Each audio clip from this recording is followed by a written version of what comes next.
तो फिल्म की शुरुआत में हमें फ्यूचर यानी आने वाला वक्त दिखाया जाता है। इंसान जैसा दिखने वाला ये बहुत ही अच्छा रूप है जिन्हें जेसी इंसान के नाम से जाना जाता है। इनका नाम जेसी एक कंपनी के नाम पर रखा गया है क्योंकि उसी कंपनी ने इन लोगों को बनाया है। तो अब इसीलिए कुछ जेसी इंसानों को एक स्पेसशिप के जरिए स्पेस में भेज दिया जाता है। वो लोग एक प्लेनेट एक सैयारे पर जाकर अपनी गहरी नींद से जागते हैं, जो सब एक चेम्बर में सो रहे थे स्पेस तक आने के लिए। यहाँ आने का उनका मिशन था कि वो लोग एक स्पेसशिप जिसका नाम एट्रोमेटोस है उसे ढूंढे जो इस सैयारे पर भेजा था, मगर अब उसका कुछ पता नहीं है कि वो कहाँ है। उसके अंदर कोई गड़बड़ी भी हो गई थी क्योंकि उस स्पेसशिप में ही वो चीज है जिसे जमीन पर ले जाकर सब कुछ ठीक कर सकती है। और फिर बहुत जल्द इन्हें वो स्पेसशिप इन्हें एट्रोमेटोस मिल भी जाता है, मगर वो देखते हैं कि इसमें तो एक काफी बड़ा छेद बना हुआ है। उसकी हालत से लग रहा है कि वो जल्द और भी टूट जाएगा। इसीलिए ये लोग एट्रोमेटोस को अपने स्पेसशिप के साथ जोड़ने के लिए सारी एनर्जी लगा देते हैं, जिससे आखिरकार दोनों स्पेसशिप अच्छे से जुड़ जाते हैं एक साथ। लेकिन जब उनके साथियों में डॉक्टर और उसके साथी इस बात की खुशी में एक दूसरे से ताली मारने लगते हैं, तो उनका सीनियर उन्हें गुस्सा होता है और ऐसा करने से मना करता है क्योंकि ऐसा करने से उनके जेसी सिस्टम में खराबी हो सकती है। जिसके बाद वो लोग जेसी कंपनी के मैनेजर से राब्ता करते हैं और बताते हैं कि हमें एट्रोमेटोस मिल गया है और अब हम उसका कंप्यूटर भी चला पा रहे हैं। लेकिन हाँ, अब से पहले इस कंप्यूटर को 3 माह पहले चलाया गया था, जिसके बाद तो वहाँ से कोई खबर नहीं आई, न ही कोई वहाँ से जवाब दे रहा है। जिस वजह से हमारा मानना है कि एट्रोमेटोस के सारे लोग मारे गए हैं। जिस पर मैनेजर कहता है कि अगर तुम एट्रोमेटोस को बचाने के लिए अगर कोई मिशन करना चाहते हो तो अपना वक्त ही बर्बाद कर रहे हो। तुम बस ऐसा करो, एट्रोमेटोस पर रखा सारा जरूरी सामान ले लो और बस वापस अपने स्पेसशिप में आ जाओ। और जो सामान तुम्हें बचाकर लाना है वो एक केमिकल का बॉक्स है, यानी जिसकी मदद से हम जमीन के माहौल को ठीक कर सकते हैं। तुम्हें तब तक वहाँ रहना होगा जब तक तुम उसे हासिल न कर लो। इसे लेने में तुम्हें 2 साल भी लग सकते हैं। अब हम देखते हैं इनकी एक साथी को जिसका नाम आयरिस है, जो अपने कंप्यूटर पर एट्रोमेटोस की सारी जानकारी निकाल रही होती है। एक वीडियो में एट्रोमेटोस का कैप्टन कहता है, शुक्र है आखिरकार कई रुकावटों के बाद हम यहाँ से निकल रहे हैं। मगर फिर दूसरी वीडियो में कैप्टन कहती है कि हर गुजरते घंटे के साथ यहाँ के हालात खराब होते जा रहे हैं, सब लोग अजीब हो गए हैं, बगावत पर उतर आए हैं। ये देखकर उनका सीनियर कहता है कि यहाँ है ये आम इंसान भी हमेशा कोई न कोई गड़बड़ी कर देते हैं, फिर आखिर में हम जैसी लोगों को ही सब ठीक करना पड़ता है। अब अचानक से उन्हें एट्रोमेटोस से तेज गाने की आवाज आने लगती है। अभी तक उसका दरवाजा बंद था, जिसे जैसे उनका डॉक्टर साथी खोलता है, ये सब अपनी अपनी गन्स लेकर एट्रोमेटोस के अंदर आ जाते हैं। अंदर आते ही उन्हें दीवारों पर कुछ अजीब तरह की तस्वीरें दिखाई देती हैं। साथ ही गाना भी वहाँ इतना तेज था कि वो लोग एक दूसरे की आवाज भी नहीं सुन पा रहे थे। अब तभी यहाँ एक रोबोट आकर इन पर हमला कर देता है। इस रोबोट को इसलिए बनाया गया था ताकि वो स्पेसशिप की हिफाजत कर सके, मगर अब इससे पहले वो इन्हें कोई नुकसान पहुँचाता ये उसे ही तबाह कर देती है। फिर इस पूरी जगह की जाँच करने के लिए वो अलग अलग हिस्सों में चले जाते हैं। डॉक्टर देखता है कि स्पेसशिप का ब्लैक बॉक्स यहाँ से जबरदस्ती निकाल दिया गया है। ब्लैक बॉक्स यानी एक ऐसा बॉक्स जिसमें किसी भी स्पेसशिप और इसकी फ्लाइट की जानकारी रखी जाती है, साथ ही शिप को कंट्रोल भी किया जा सकता है। मगर फिर भी वो किसी तरह वहाँ चल रहे गाने को बंद कर देता है। वो लोग देखते हैं कि यहाँ के पेड़ पौधे काफी बड़े हो गए हैं और फिर इन्हीं के बीच उन्हें एक इंसान जैसे दिखने वाली रोबोट मिलती है, जिसे इसलिए बनाया गया था ताकि वो यहाँ एट्रोमेटोस पर आने वाले लोगों की मदद कर सके। वो फिर इनसे बात करती है, कहती है कि एक इंसान अभी भी एट्रोमेटोस पर जिंदा है जिसका नाम ट्रेविस है। और फिर ढूंढने पर आयरिस को ट्रेविस मिल भी जाता है, मगर उसकी हालत काफी खराब थी, बड़े बड़े बाल थे और वह चुपचाप बैठा था। उसे देखने से लग रहा था जैसे वो कोमा में है। इसके बाद इनका सीनियर अपने मिशन पर निकल जाता है। इन्हें जिस मकसद के लिए वो यहाँ आए थे वो था केमिकल बॉक्स को ढूंढकर वापस लाना, मगर काफी ढूंढने पर भी वो उसे यहाँ मिलता ही नहीं। अब ये सारे लोग एक जगह पर इकट्ठा होते हैं। सब कहते हैं कि हमने हर एक जगह पर वो केमिकल बॉक्स ढूंढा लेकिन हमें वो कहीं पर भी नहीं मिला। अभी लोग अपने सिस्टम में ट्रेविस के बारे में पता लगवाने लगते हैं, जिससे इन्हें पता चलता है कि ट्रेविस एक इंजीनियर है। अब मजीद जांच करने पर उन्हें ट्रेविस के बारे में खास पता नहीं लगता। अब इनका सीनियर इन्हें बताता है कि बाहर से देखने में तो ट्रेविस बिल्कुल ठीक लग रहा है, मगर उसके दिमाग में काफी गड़बड़ियाँ चल रही है। हो सकता है किसी बड़े हादसे की वजह से उसके साथ ऐसा हुआ हो। अब इनका कमांडर ट्रेविस से बात करने की कोशिश करता है, मगर वो उसे कोई जवाब नहीं देता। तो इसीलिए वो ट्रेविस की जिम्मेदारी आयरिस को देता है, क्योंकि वो दिमाग की काफी अच्छी डॉक्टर है। अब सारी जानकारी हासिल करने के लिए वो रोबोट भी इनकी कोई मदद नहीं कर सकती, क्योंकि एट्रोमेटोस की तरह उसकी भी सारी यादें मिटा दी गई हैं। इसी दौरान डॉक्टर की दोस्त को कंपनी की मैनेजर का मैसेज मिलता है, जिसमें वो पूछ रहा था कि क्या तुम्हें केमिकल बॉक्स मिल गया है, और हाँ, मैंने तुम्हें बताना था कि तुम यहाँ काफी देर तक शायद फंसे रहने वाली हो, इसीलिए अपने इस वक्त का अच्छे से इस्तेमाल करो और केमिकल बॉक्स को ढूंढने में लग जाओ। अब आयरिस ट्रेविस के पास जाकर उसे दोस्ती करने की कोशिश करती करती है और पूछती है कि जो लोग एड्रोमेटोस पर आए थे उनके बीच की ताल्लुक दोस्ती कैसी थी, क्योंकि स्पेस में काफी दिन तक रहना इन चीजों पर असर डाल सकता है। अब आयरिस कमांडर और सीनियर के पास जाकर उन्हें बताती है कि मैंने जितने भी सवाल ट्रेविस से किए उसने मुझे किसी भी बात का जवाब नहीं दिया, मगर जैसे मैंने इस रोबोट लड़की का नाम लिया तो उसके चेहरे पर अजीब से बदलाव आने लगे। और इंसानों में ये बात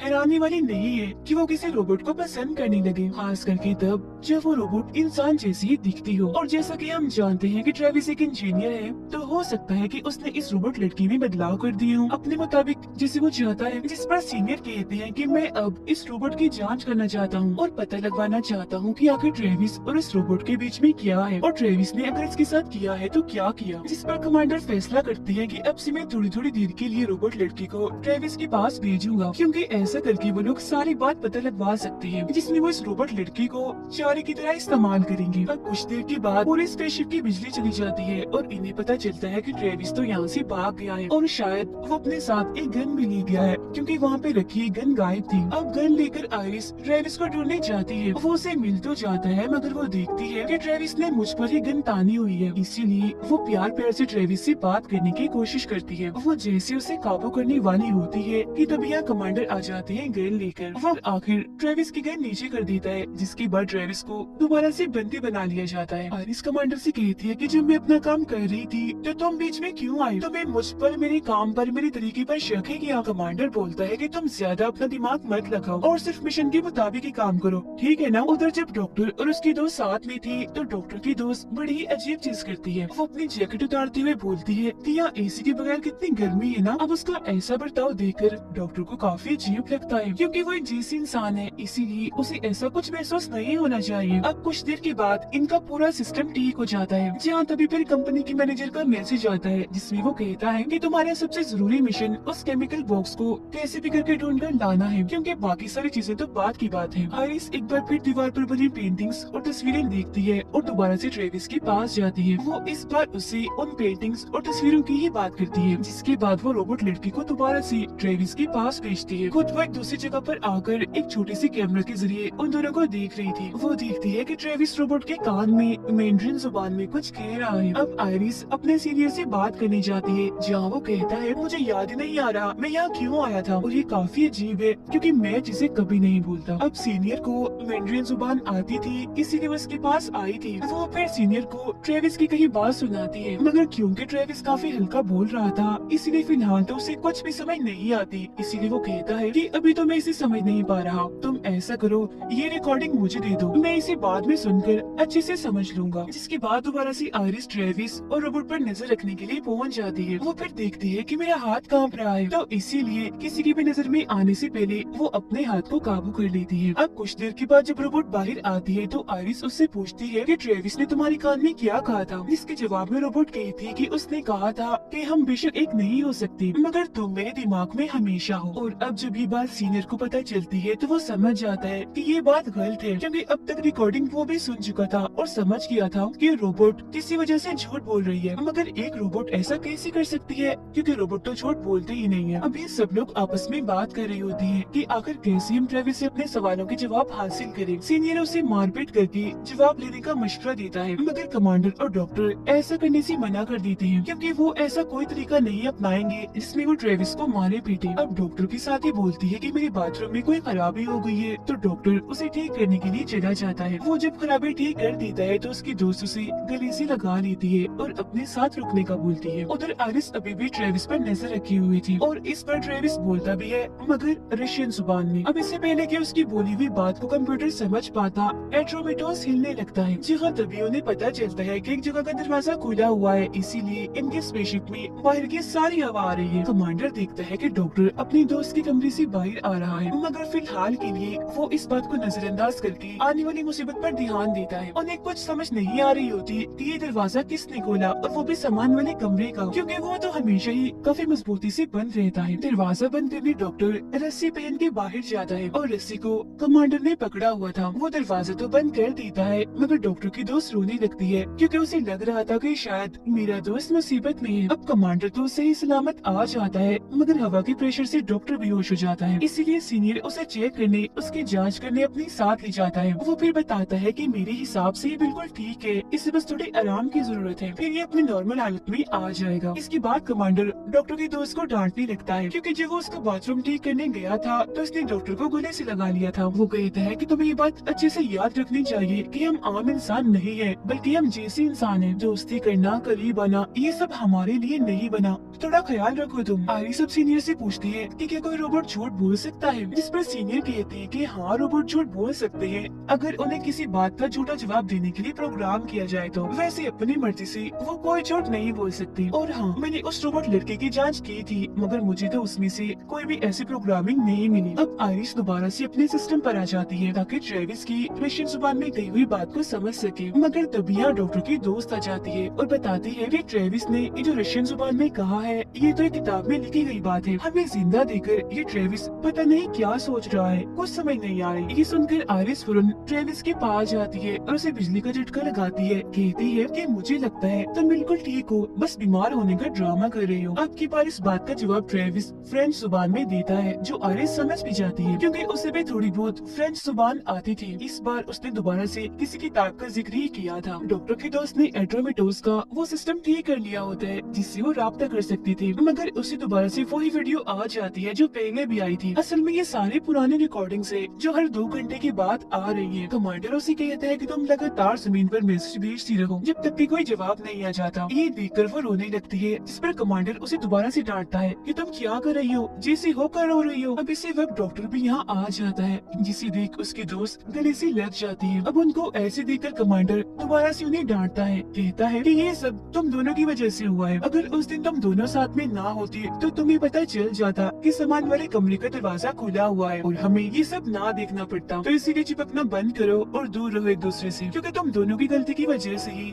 हम सब मरने वाले थे। वो फिर डॉक्टर की दोस्त को कहता है कि तुम तो सबसे पहले काम करो, तुम जाओ सीनियर के पास अपनी जांच करवाने कि आखिर तुम इतनी जज्बाते क्यों हो रही हो। वो डॉक्टर को फिर बताता है कि लाख कोशिश के बाद भी जानकारी नहीं मिल रही, पता नहीं जानकारियाँ कहाँ चली गई है। सीनियर डॉक्टर की दोस्त की जांच कर रहा होता है, मगर उसे कोई भी गड़बड़ी नहीं मिलती। वो फिर सीनियर से पूछती है कि आजकल आपको कुछ अजीब महसूस हो रहा है। अब हालांकि सीनियर को अजीब महसूस हो तो रहा है, मगर इसके बावजूद भी वो ना में जवाब देता है। इधर आयरिस ट्रेविस की फ्रेंच में बोली गई बात की जांच कर रही है, जिसके बाद वो दीवार पर बनी तस्वीरों और पेंटिंग्स पर लाइट मार के देखती है, जहाँ उसे छुपा हुआ मैसेज समझ आ जाता है। वो पुरानी जानकारियों को भी देखती है। अब कमांडर उसके पास आता है ये पूछने के लिए कि अभी तक तुम्हें क्या जानकारी मिली है, जिस पर आयरिस बताती है कि एट्रोमेटोस कभी भी खतरे में नहीं था। हमारे आने से पहले ट्रेविस एट्रोमेटोस को सबसे बड़े सैयारे पर ले गया था, जो काफी खतरनाक था, क्योंकि ऐसा करना उसकी मजबूरी थी। और वो केमिकल बॉक्स जिसे हम ढूंढने आए हैं, उसे लेकर भी एट्रोमेटोस के लोगों के बीच में बहस हो गई थी। इसीलिए मुझे लगता है कि कंपनी के मैनेजर ने हमें केमिकल बॉक्स के बारे में जो भी बताया है वो सच है ही नहीं, या अगर सच है भी तो आधा अधूरा है। फिर वो दीवार पर बना खुफिया मैसेज देखती है, जो पानी जैसे किसी चीज का केमिकल फार्मूला था, एक ऐसे केमिकल का जो बाहर की चीजों से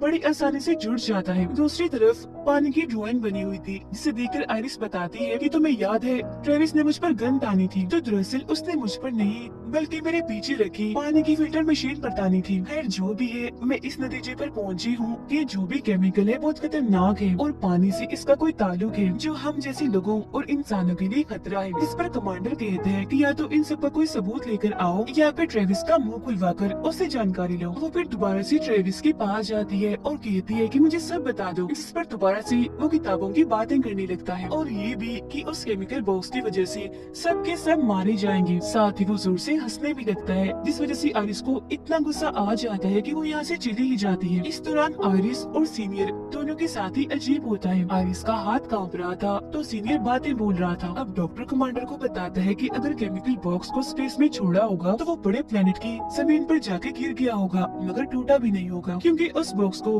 खास तरह से बनाया हुआ था और जानकारी के बगैर उस बॉक्स को तोड़ना बहुत ही मुश्किल होगा। इसीलिए वो अभी भी वही सही सलामत हो सकता है। अब सारे हालात को देखते हुए कमांडर ये मंजूरी दे ही देता है कि कैसे भी करके ट्रेविस से जानकारी निकलवाओ, चाहे तो फिर उसे मारना ही क्यों न पड़े। फिर आयरिस ट्रेविस के पास आकर पूछती है कि जल्दी बता दो केमिकल बॉक्स कहाँ है, वरना सीनियर तुम्हें बहुत बुरी तरह से मारेगा और लहूलुहान कर देगा। अब पहले तो वो कोई जवाब नहीं देता, देखता है कि सीनियर रोबोट के हाथ को नुकसान पहुंचा रहा है और फिर जैसे वो रोबोट के सर को झटका देकर उसे तोड़ने ही वाला था तो तब ट्रेविस बोलता है कि रुको, मैं बताता हूँ केमिकल बॉक्स के बारे में। मैं तुम्हें उस बॉक्स के बारे में सारी जानकारी दूंगा, मगर तुम मुझे पहले मेरी इस रोबोट को ठीक करने दो। अब डॉक्टर दोबारा से अपनी दोस्त से मीठी मीठी बातें करके उसके गले से लग जाता है। उसकी दोस्त भी बातों में आ जाती है, इसीलिए वो उसे रोकते भी नहीं। ये देखकर कमांडर को इतना गुस्सा आता है कि वो जाकर डॉक्टर को पीटने लगता है, मगर सीनियर उनकी लड़ाई छुड़वाकर वो जानकारी बताता है जो ट्रेविस से मिली थी। जानकारी की मदद से वो उस जगह के बारे में पता लगवा लेती है जहाँ वो बॉक्स है, मगर जब भी उस जगह को चेक करती है तो इन्हें वहाँ कुछ भी नहीं मिलता। कमांडर बोलता है कि मैं और डॉक्टर नीचे जाकर बॉक्स को ढूंढते हैं और अपने साथ ले आते हैं। जिस दौरान आइरिस उस रोबोट को ठीक करने का सामान लेकर ट्रेविस के पास आती है और पहले की तरह सवाल जवाब करती रहती है। ट्रेविस बताता है कि मैंने ही लाशों और उस केमिकल बॉक्स को उस बड़े प्लेनेट पर भेजा था, मैंने ही एट्रोमेटोस और इस रोबोट की यादों को मिटाया था, मगर आखिर में मैं खुद को नहीं खत्म कर पाया। असल में यहाँ एक काफी बड़ी गड़बड़ी हो गई थी, जिस वजह से एट्रोमेटोस में ये सब हुआ। मैं क्योंकि उस गड़बड़ी को भूल नहीं पा रहा था, इसीलिए मैंने उसे यहाँ की हर एक दीवार पर बना दिया ताकि जो लोग यहाँ पर आए गड़बड़ी का उन्हें खुद ही पता चल जाए, क्योंकि जो भी गड़बड़ी मसला मसाइल यहाँ पर था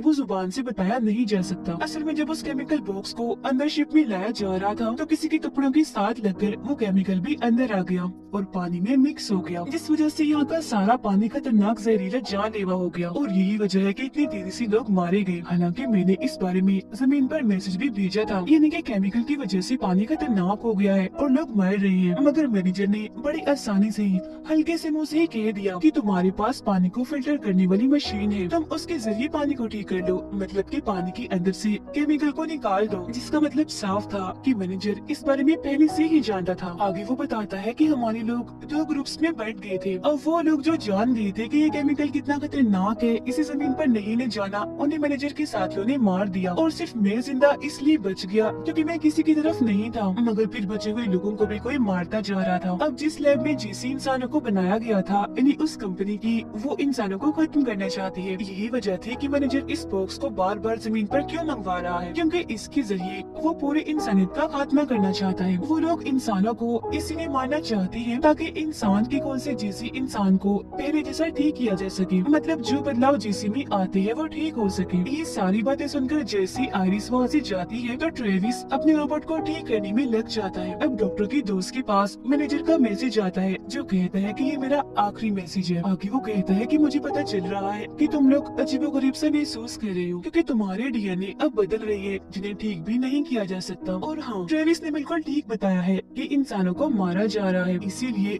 क्योंकि तुम भी ठीक नहीं हो सकते तो थोड़ी देर में तुम पागल हो जाओगे। इसके बाद वो आपस में बैठकर बात कर रहे होते हैं कि क्या किया जाए, जिस पर सीनियर कहते हैं कि हम ऐसा करते हैं, ट्रेविस के कौन से खुद को ठीक कर लेते हैं क्योंकि वो भी तो एक इंसान ही है ना, मगर एक मुसीबत है, ऐसा करने से ट्रेविस ही मारा जाएगा। ये सुनकर आइरिस कहती है कि कुछ भी करने से पहले हमें कमांडर और डॉक्टर के वापस आने का इंतजार करना चाहिए, जो नीचे गई है केमिकल बॉक्स को ढूंढने के लिए। अब कुछ देर के बाद जब वो वापस आते हैं तो आपस में बैठकर ये बातचीत करने लगते हैं कि अपनी अपनी जान बचाने के लिए क्या किया जाए, और फिर आखिर में वो इस बात पर राजी हो ही जाते हैं कि हम ट्रेविस का खून निकाल कर खुद को ठीक कर लेंगे, क्योंकि एक इंसान की जान बचाने के लिए वो 5 नहीं मर सकते। इसीलिए सीनियर ट्रेविस का खून लेने के लिए चला जाता है। अब तभी उन्हें ट्रेविस की बताई बात से पता चलता है कि एट्रोमेटोस पर बाद में जितने भी लोग मारे गए थे उन्हें और किसी ने नहीं बल्कि इस रोबोट ने ही मारा था। ठीक इसी वक्त रोबोट जाग जाती है और सीनियर पर हमला करके उसका गला पकड़ लेती है। फिर जैसे सब लोग अपने गर्ल्स लेकर वहाँ पहुँचते हैं तो सीनियर को बेहोश पड़ा देखते हैं, जबकि वो रोबोट तो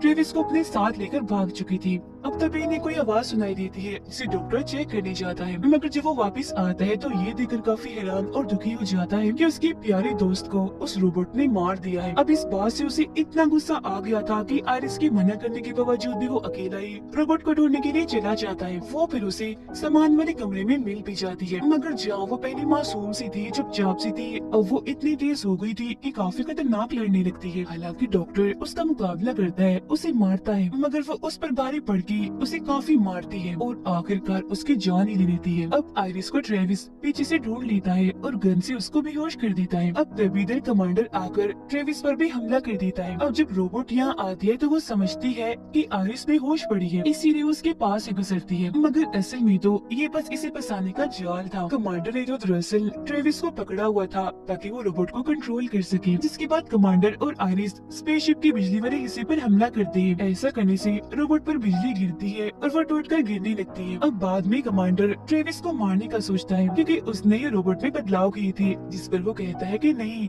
मैंने ऐसा कुछ नहीं किया। अब तभी इधर आयरिस अपना फैसला बदल लेती है। वो ट्रेविस की बजाय कमांडर को ही मार डालती है। आयरिस फिर बताती है कि 98% जैसे लोगों में ये गड़बड़ी आई है, बचे हुए 2% लोगों में मैं भी हूँ। जब भी तो मेरे अंदर कोई बदलाव नहीं आया। और आयरिस ने ट्रेविस को जिंदा इसलिए छोड़ा था क्योंकि रोबोट में बदलाव उसने नहीं किए थे। वो शुरू से ये जानना चाह रही थी कि आखिर उसने बदलाव किसने किए थे और वह झूठ कैसे बोल पा रही थी। इसीलिए वो उस बारे में ट्रेविस से पूछती है, जिस पर वो बताता है कि असल में वो रोबोट चाहती थी कि वो और मैं एक जैसे होकर एक दूसरे के करीब आ सके, इसीलिए उसने खुद नहीं अपने अंदर बदलाव किए थे। मगर मैं ये नहीं जानता था कि वो इतनी खतरनाक हो जाएगी और उसकी प्रोग्रामिंग भी बदल जाएगी। इन सब सवालों का जवाब पाने के लिए हमें जमीन पर जाना होगा। अब आयरिस ट्रेविस को एक छोटे स्पेसशिप के जरिए जमीन पर भेजती है। यहाँ पर जो भी हुआ वो सब बताने के लिए भी कहती है, क्योंकि खुद वो यही रुककर अपनी जान लेना चाहती है, खुद को खत्म करना चाहती है। वो कहती है कि मैं इसी लायक हूँ क्योंकि एक बार बचपन में गुस्से की वजह से मैंने किसी को मार दिया था। अब जैसे ट्रेविस यहाँ से दूर जाता है, वो इस स्पेसशिप को बड़े प्लेनेट पर गिराकर तबाह कर लेती है ताकि वो सारी मुसीबतों से छुटकारा पा सके और बाकी लोग भी केमिकल के खतरे से आजाद हो जाएं। और इसी के साथ ये कहानी इधर ही खत्म हो जाती है।